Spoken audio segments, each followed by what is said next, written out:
everybody. Today we're playing Dominant Species. Dominant Species is a game of prehistoric survival in a world that is slowly being iced over from the inside out. It's kind of a worker placement game.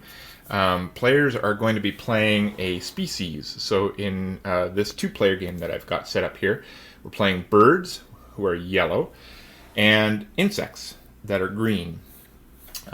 Every player gets a whole bunch of these little cubes.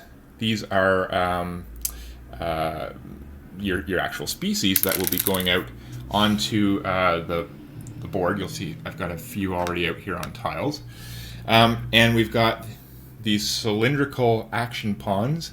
These are your actual workers that you'll take and put out on the board somewhere. Anywhere that there's an eyeball will be a place where you can place a worker. So we'll go through a sort of a planning phase where players will put down all of their action pawns, and once all the action pawns are placed, we'll go through from top to bottom and from left to right and resolve or execute each one of those actions. And so I'm not going to explain really what each of those actions does until we actually get to them. But what I do need to explain to you is sort of how dominance works in this world. And the way that we do that is by matching elements. So let's take a look here at our birds and our insects. So by default, up in the top left of each species card, you've got a number of elements which match the elements, some of the elements that are out in the world. So in the case of insects, these green grass elements mean that the insects thrive anywhere that there are grass elements. So you see I've already got it sort of set up here at the beginning of the game with these green guys on tiles that are attached to grass elements. Likewise, the birds, they are resilient anywhere that there are these yellow seed elements. So over here, you'll see that these tiles where the yellow cubes are all attached to a seed element. Through the course of the game, elements will disappear from the environment, meaning we've lost a particular resource on that tile. And then they can also be added to tiles. And likewise, they can be added or removed from our species cards. So the birds, for example, could get this pink grub element. They've adapted themselves to not only feed on seeds, but also on grubs. And say the insects could get this brown meat element. So now insects are not only resilient in green grass territories, but also wherever there is meat to be found. Once you've in order to determine dominance then on a particular tile, the way that we do that is we multiply the matching number of elements from the tile to our player card. So very simply, in the case of the birds here, to determine how dominant the bird species is on this tile, we multiply these two seeds by these two seeds for 4. And then we multiply this one grub by this one grub for 1. So 4 plus 1 equals 5. The birds have a dominance rating of 5 on this forest tile right now. Now, if they were to lose, say, this seed element, now instead of 5, it would be 1 times 1 and 2 times 1. So 2 plus 1, 3. So they've gone from 5 to 3 just by losing this one particular element. So what is that dominance rating good for? Well, when another species tries to move in on your territory, let's say the insects somehow get 4 guys down here. So now I've got 4 insect species and 2 bird species, and I need to figure out who is dominant on this tile. Looking at it, you might think, well, there's more insects than there are birds, so obviously it's the insects that are dominant, and therefore this should be a green cone instead of a yellow one. But that's incorrect. The number of cubes on a tile have no bearing as to who is dominant on that tile. Really, it's just the sheer number of species that are there. What determines dominance are these outlying resources or elements. So again, if I look at the birds, I have 2 yellow and 1 pink. And if I look at the tile, I have 2 yellow and 1 pink. So 2 yellow times 2 yellow, that's 4. 1 pink times 1 pink, that's 1. So 4 plus 1. Yellow has a dominance rating of 5 here. If I look at the insects, well, they're really good where there's green, but unfortunately on this tile there is no green grass, so they get 0 points for that grass. They do have a grub that they've adapted to, and out here there is 1 grub on this tile. So my green guys over here, they actually have a dominance rating on this tile of 1. 1 times 1. So the birds, even though they have fewer cubes, are actually the dominant species, and that's what that little cone denotes. And it's up to players to sort of determine for themselves who is dominant and on any particular tile, and to change these cones at the moment they've determined that dominance has changed. So having said that, that's kind of the central mechanic of the game. Adapting your species through the use of an adaptation worker placement action to actually become more resilient in a variety of other territories. So making them a little more robust. And then trying not to lose these through the course of the game, thereby endangering your species. Because if your species ever finds itself out on a tile where there is no matching element, then that species becomes endangered, and if it hasn't either gotten itself a matching element by the end of the round, or added a matching element to the environment, or moved on, then by the end of that round, that species will die. And that's they're removed from the tile, and they're taken out of the game entirely. So now that you know kind of what we're doing, let's start playing and see what we get. All right, we're ready to do our first turn. Turn order is decided by this initiative tract. So right now, insects go first, followed by birds. At the beginning of the game, that's determined by reverse food chain order.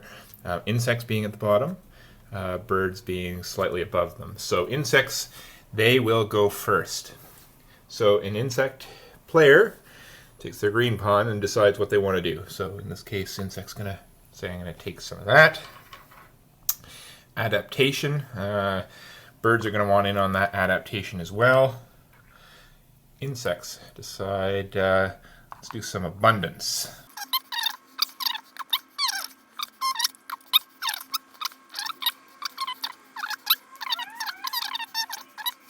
So, there we are. Both players have placed all 7 action pawns, and now we resolve them, and we resolve them from top to bottom and from left to right. So, starting at the top, this one's pretty simple. This is the initiative action.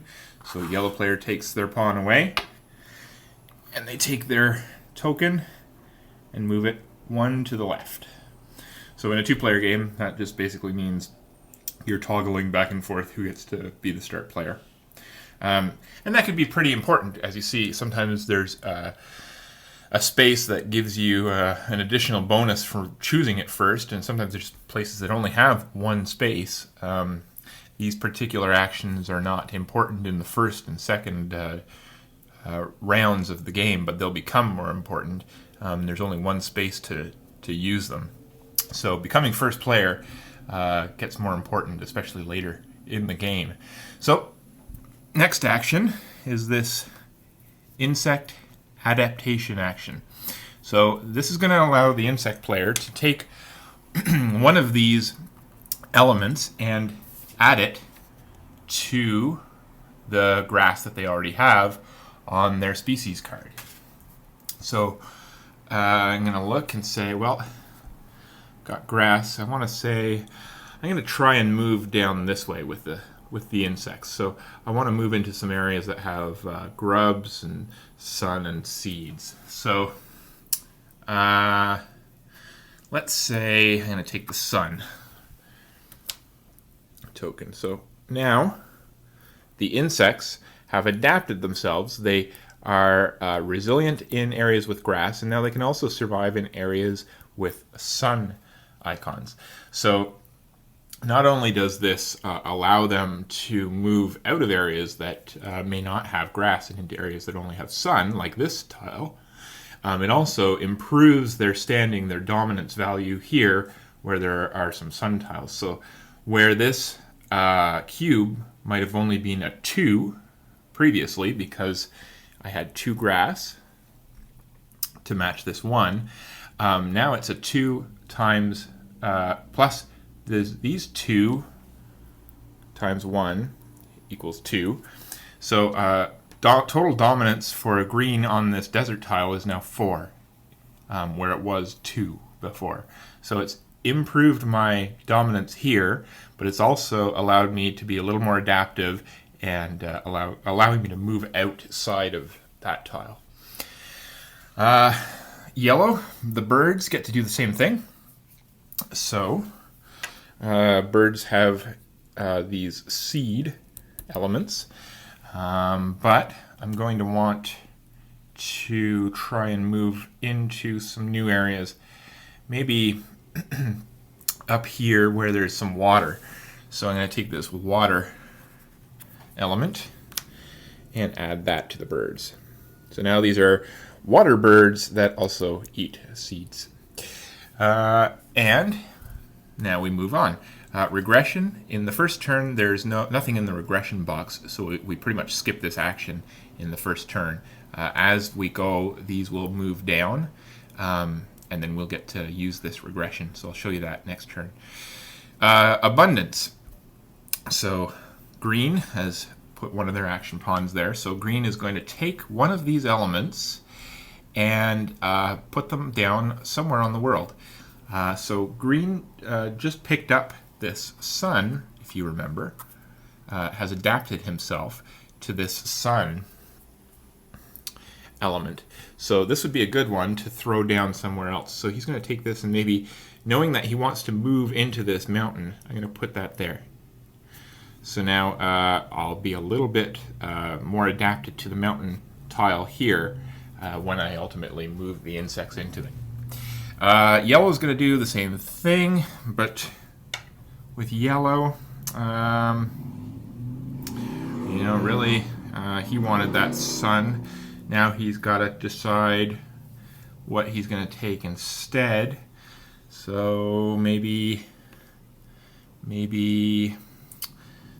one of these meat, and he's going to put this down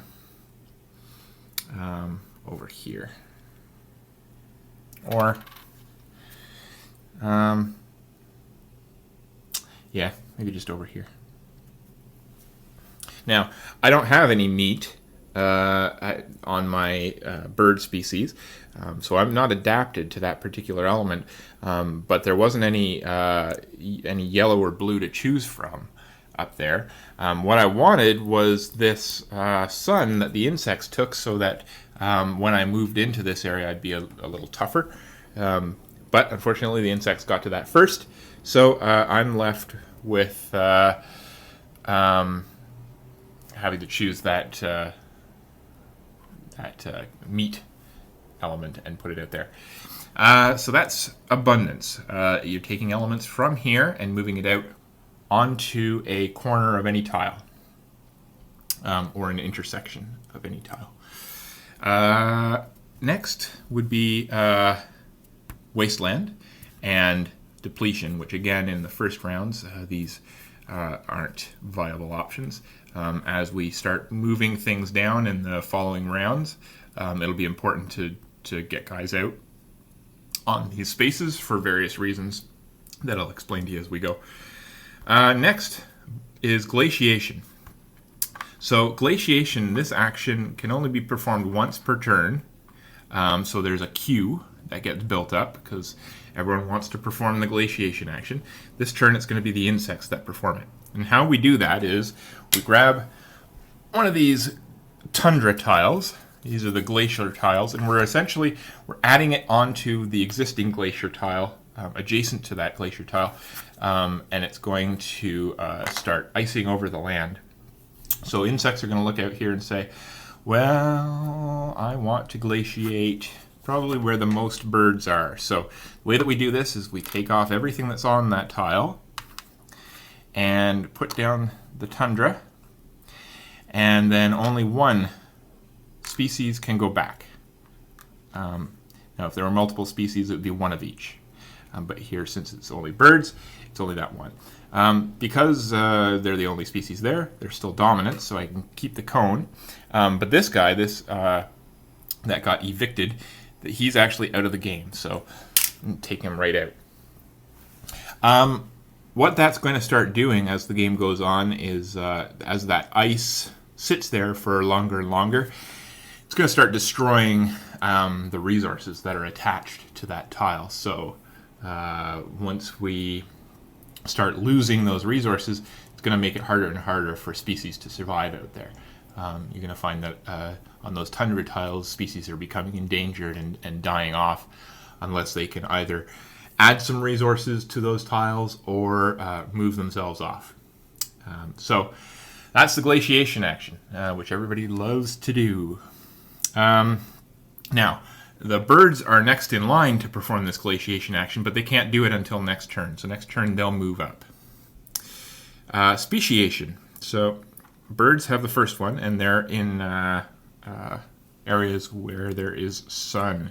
So speciation allows you to move out to an area, a tile that has that element on it. So looking out here, I want to speciate maybe to this tile. So that's a mountain tile, and I look here, mountains +2. So I can add 2 species, 2 cubes, to this mountain tile. And that's it. I have speciated. Green's going to do the same thing, and he's speciating to areas where there is grass. So take that off, look for a grass tile. So there's this one, this one, this one. Maybe going to speciate up here to this wetland area. So wetlands are +4. So I get 4 cubes to move out to the wetlands. Now, additionally, if you look at the end here, at the end of all these speciation actions, the insects, because they love to multiply, get 1 additional cube anywhere they want on Earth. So, looking around, where do I want to put this one? Well, grass and sun, that's what I need. So, here's a place with sun. I'm going to put one right there. Now we've got 2 species on this tile. This is the first time I think we've seen that yet. So now we have to determine which of these 2 species is dominant. Now again, the number of cubes on that tile, that really has no relevance to who is dominant. It looks by the number of cubes that yellow is dominant, but let's do the math. So the birds have 2 seeds and 1 water. There's no water there, but there is one seed. So 2 times 1 is 2. So birds have 2 dominance value on that tile. Insects have 2 grass and 1 sun. There's no grass, but there's 2 suns times the 1 that they have on their card. That's 2. So insects have 2 as well. That means there's a tie on this particular tile, and nobody therefore gets this dominance. So that comes off, and we are tied on this particular tile. So moving on, now we go to this Wanderlust action. Green removes their action pawn. Wanderlust lets you pick any of these face-up tiles and add them to the world. So I have desert, I have forest, and I have jungle. The insects are going to say pick the jungle tile. And then I decide where I want to add it.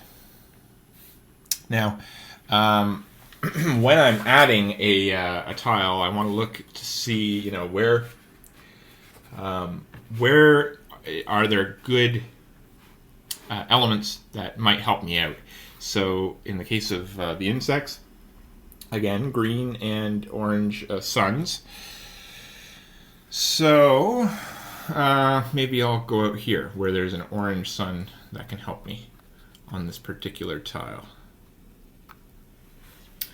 Now, I also get, with the Wanderlust action, you get bonus victory points based on the number of existing tiles that are adjacent to that tile that you just placed.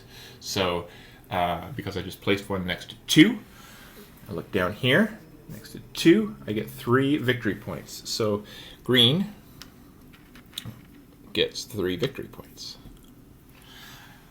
Additionally, if there's any species in the adjacent tiles, I can move them onto this tile. So I'm going to do that. I'm going to actually take one from the savanna over here and move it onto the jungle tile. And I know he's going to be able to survive there because there's a sun on it, and there's a sun on my species card. And because I'm the only species out there, I'm the dominant species. Finally, I can choose any of these elements to add to that tile. Sun. Well, I know that I like sun, so I'm going to add it here. So now, instead of having 1 dominance there, I now have 1 times 2. I have 2 dominance on this jungle tile as the insects. Okay. So, moving on, migration. This migration, unless you have a lot of species down, isn't a great action to take. Once you start getting a lot of species, a lot of cubes out onto the world, then you probably want to start migrating around a lot. But I wanted to show you this, especially in relation to the birds, because they get a special 2-space bonus on this action. So, take it off. I get to move up to 7 cubes 1 space. That's the normal action. So I can take up to 7 of these cubes and move them to any one adjacent space. Birds, because of that 2-space bonus, I can move them 2 spaces. So I can actually go 1, 2, and migrate this one up there. And I can take this guy and go, 1, 2, and migrate him there. Reason I want to migrate him there, well, there's water there, so I know I can survive on that tile. Now, I'm probably not the dominant species there. Let's see, I have 1 water and 2 seeds. There's no seeds on this tile, there's 1 water, so birds have a 1 dominance. Insects have 2 grass and 1 sun, so 2 times 2 and 2 times 2, so 4. Insects have a 4 dominance there, so even though I can exist there, I am not dominant there. It's the insects that are dominant. Moving on to, now I could do that up to 7 times if I'm the first player, first pawn in that space. If I'm the second pawn, I can do it. I can move up to 6 cubes, and so on and so on. I don't have to move all of them. I can just move 1 or 2. So as the birds, I think I'm happy with that. Competition. This is how you fight and defeat other cubes. So insects are trying to compete in savanna, mountain, tundra. So whenever you place a pawn down here, you're actually touching 3 different types of terrain. So in this case, I'm touching savanna, mountains, and the third one up top is always tundra. So I take the pawn away, and I look and say tundra. Well, I don't have any insects on tundra. Savanna. There is a savanna up here where there's 2 insect species. So insects are going to kill off the 1 bird species in that space. And that species is totally ejected from the game. It doesn't go back into your gene pool, which is this pool of cubes that you could pull from. It actually gets removed from the game entirely. Plus, so that was the savanna. And plus, I also have a mountain that he could have, and look over here in the mountain area, I can kill off 1 other cube. So I do that, and gets ejected from the game. And now, even though they were tied, I'm the only species on that square, so I am the dominant species on that square. And that's changed the landscape of the game a little bit, just by that 1 competition action. If there are spiders, arachnids, playing in the game, they start by killing off 1 of any opposing cube anywhere on Earth at the beginning. So that's their special power. They're just highly aggressive species. Okay, final action here is this domination action. So green is going to perform domination. The way that we do this is we select a tile on Earth that hasn't already been selected for domination. So given as I am the first player performing domination, it can be any tile out here. And we perform scoring on it. And we score it based on who has the most species on that tile. So looking around, I'm going to select up here this wetland tile. Now, if you look at the top of the tile, you'll see there's some numbers, 8, 4, 2, 1. So the person who has the most species gets the first number of victory points. If there was another species on here, they would get the second number if they were the second highest, and then the third number, and so on. Because I'm the only species, I get those 8 points, and the 4, the 2, and the 1, nobody gets those because there's no other species on that tile. So 8 points plus 3, I go up to 11. And because I'm the dominant species on that tile, whoever is the dominant species has to, in fact, choose one of these dominance cards to play. So these cards do a variety of neat things. Parasitism. Your animal and each animal below yours in the food chain gains 1 new action pawn. So that's a way to get some more actions.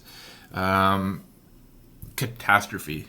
This is a good one that's always a game changer. You select a tile on Earth and you eliminate all but 1 species there. And then you eliminate 1 species on each of the adjacent tiles. So for example, I could say this tile, and I'd eliminate all but 1 species. So 1 yellow cube would remain, and then I remove 1 yellow cube or 1 of every other species from the adjacent tiles. It's sort of simulating, a meteor strike or something, and it's killed off a whole bunch of animals. This is a good one to play, especially, it's kind of nice to get it out of the way early because later on we're going to have a lot more species out on the world, and that would do a lot more damage. Green would say pick one of these cards. Let's say the parasitism, and get your animal and each animal below yours in the food chain gain 1 new action pawn. Well, there's nobody below me in the food chain, so I'm the only one that would gain 1 new action pawn. Cool for me, sucks for everyone else. And then yellow is also doing dominance. So yellow looks out here and says, well, I'm going to choose this jungle tile. I have the most species on it, so I get the 6 points that it offers. So I go up to 6 points. I'm also the dominant species there, so I can select any one of these cards. Predator. Eliminate 1 opposing species on each tile you occupy. Well, actually, that's not a good card because there are no other species on tiles that I occupy. Actually, for birds, this would be a good one, Catastrophe. So select a tile. I'm going to select maybe this wetland tile. Eliminate all but 1 species there. So all but 1 get killed. And then in eliminate 1 species on each adjacent tile. So 1, there's none there, and 1 there. Which means I've done a whole lot of damage, but I've damaged myself, but I've done a lot more damage to the insects than I did to myself. So those are the dominance actions. And lastly, we have a reset phase. Reset phase first is extinction. So we look at the tiles and we determine, is there any tile that I'm on that won't support me because I don't have the right kind of elements. In this case, there aren't any. We haven't really lost a lot of elements on the world or from our character sheets, our species sheets. So I don't think anybody here is extinct. If there was, and there were mammals playing, the mammals, their special bonus is that they can save 1 mammal cube from extinction. So if they were out on a tile that they were endangered upon with 1 of their cubes, they could save it at that point in the game. Next is the survival action, which is for this card. So there's sort of a bonus card that says, give this card to the player with the most species occupying tundra tiles. So it would be yellow. So the birds get this survival card, and they gain bonus victory points for the number of tiles that they occupy. So I occupy 1, so I get 1 bonus victory point. And reseeding. So the way that reseeding works, it's kind of, there's a whole, if you look at the manual, there's a whole list of things that happen when you reseed. The way that this works, generally speaking, is that you move down anything that has the arrows on it. So, for example, like that. And you place new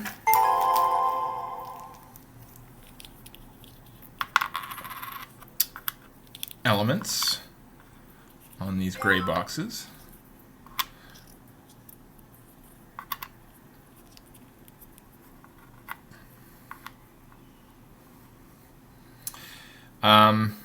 If there was anything down here in depletion or in regression already, they would get removed.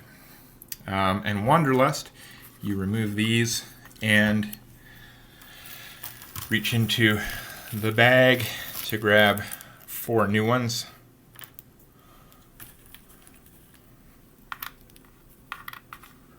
That get put out on the Wanderlust space. And I think that's it. Yes. Also, this tile that we did the Wanderlust for this tile, this gets flipped over. So we've got 3 again to choose from. And lastly, we flip out 2 more dominance cards. These dominance cards sort of, that's the pace of the game as we get closer and closer to the end. The very last dominance card is Ice Age, which signals the end. That's the last turn. So that's the end of the game.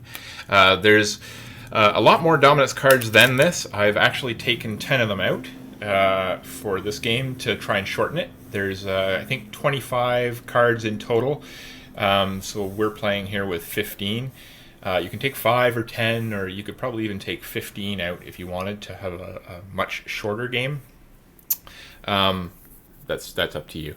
The only ones that you need to remember to leave in are that Ice Age card, and you need to also, have this survival card out for players for their bonus. Oh yeah, this bird pawn moves up, so he'll be glaciating this turn. Okay, so that was the first round, and I pretty much showed you each of the various actions that you can take, but there's 2 or 3 here that only really come into play after the very first round. So regression is one of them. So anything that was left over in the adaptation box comes down to regression. Anything that was left over in the abundance box, that slides down to wasteland. And then ultimately, anything that was left over in wasteland, come the third round and moving forward, that gets slid down to the depletion box. So let's say we've got something that looks like this. I'm going to have the insects do a regression action. I'm going to have the birds do a wasteland action. And I'm going to have the insects do the depletion action. So let's start up here. So regression, what happens with regression is that these elements, sun and grass in this case, are removed from all players' species boards. So if you have grass or sun as an adapted element on your board, so birds here have water, so they're not threatened by that at all. But the insects, they have sun. So they don't want to have this sun regress from their board because they'll lose their sun adaptation. So as an action, the insect is going to remove the sun, and only grass will regress. And since neither of us have grass on our player boards, not including these default ones, there's not going to be any regressions this turn. Additionally, if you notice at the end of the row here, there's a reptile snake. So the reptiles automatically get to regress one element in here. If there's more than one, then they need to start using their action pawns. But they can automatically regress any one of those elements without having to use an action pawn. That's their special ability. Wasteland is another one that we didn't do in the first turn. Wasteland will remove, in this case, grass and meat from all the tundra tiles. So we would lose this meat and this grass. So if you don't want to lose that, like the birds probably don't want to lose that